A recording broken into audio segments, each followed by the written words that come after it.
Artifacts should be returned to their country of origin because countries have a right to their cultural identity.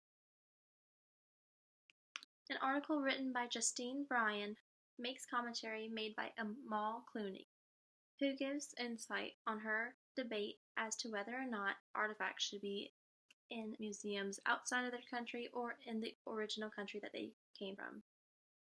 Clooney gives her insight that profits off of the artifacts only benefit the country that the museum is located in.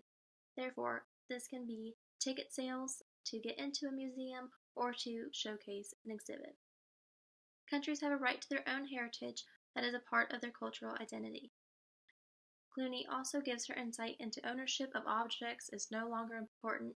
The context and appreciation of the artifact is what is most valuable, and this is best done when kept in the original country.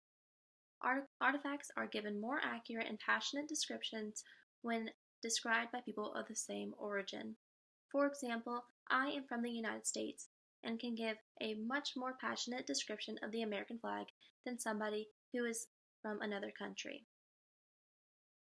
A counterargument is made by Nicholas Thomas, who feels that that artifacts provide opportunities for tourists to get up close with artifacts from other regions around the world that they would not be able to access had not the artifacts been moved.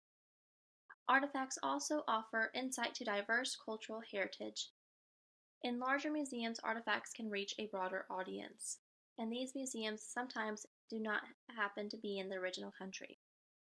The absence of artifacts can leave a gap in educational programs as they are not able to see up close and personal.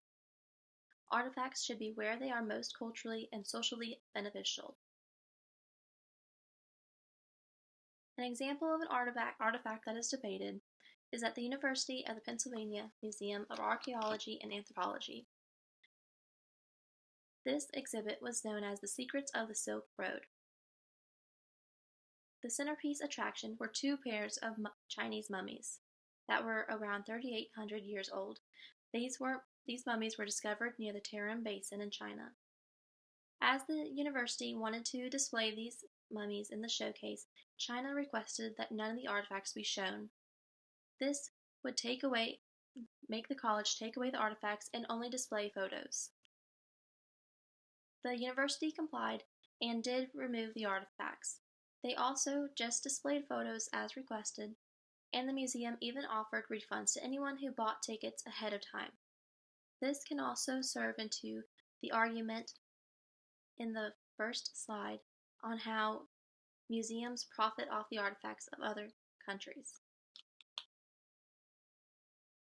My personal opinion is that I can see both sides. However, I do lean towards the artifacts staying in the original country.